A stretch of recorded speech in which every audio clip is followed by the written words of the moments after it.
অভাব নাই, কিন্তু কেন্দ্র পাহারা দেওয়ার, সুষ্ঠু নির্বাচন সম্পন্ন করার দায়িত্ব আপনাদের। আমরা আমাদের গভর্নমেন্ট, প্রফেসর ডক্টর ইউনূস সাহেবের সরকার আপনাদের পাশে আছে।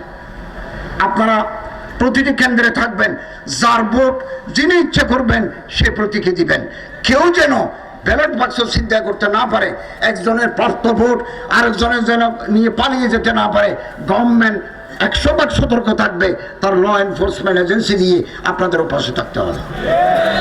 প্রশাসন, পুলিশ প্রশাসন, সিভিল অ্যাডমিনিস্ট্রেশন, আইনসভা, সব জায়গায় যদি আল্লাহর ডর আছে, তকওয়া আছে, দিনদার পরহেজগার মানুষ এই রাষ্ট্রীয় ক্ষমতায় অধিষ্ঠিত না হয়, তাহলে বারবার আমরা ভুল করব, বারবার আমাদের জন্য দুর্যোগ নেমে আসবে। ফেব্রুয়ারির প্রথম দিকে নির্বাচন হবে, এটা আমাদের শর্ট টার্ম প্রজেক্ট। আমরা চেষ্টা করব, এদেশের মানুষ চেষ্টা করবে সুষ্ঠু, অবাধ, নিরপেক্ষ, ইনক্লুসিভ একটা নির্বাচন দেওয়ার জন্য। একটা সুযোগ এসেছে 54 বছর পরে হাতে হাত ধরা। আপনার হাত আমি ধরবো, আমার হাত আপনি ধরবেন, করিমের হাত রহিম ধরবেন, রহিমের হাত আরেকজনে ধরবেন।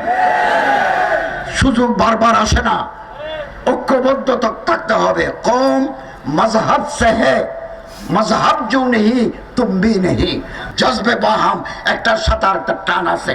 এই দেশে আমরা যদি খোলাফায়ে রাশিদিনের আদলে একটা আদর্শিক কল্যাণ রাষ্ট্র প্রতিষ্ঠা করতে চাই, তাহলে একে অপরের হাত ধরতে হবে এবং জজবে বাহাম একের সাথে একের টান থাকতে হবে।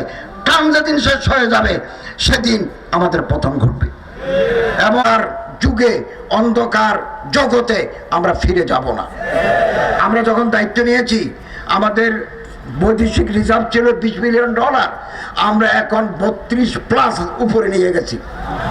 যতটুকু সম্ভব 15-16 মাসে 18 বছরের 16 বছরের জঞ্জাল পরিষ্কার করা সম্ভব নয়।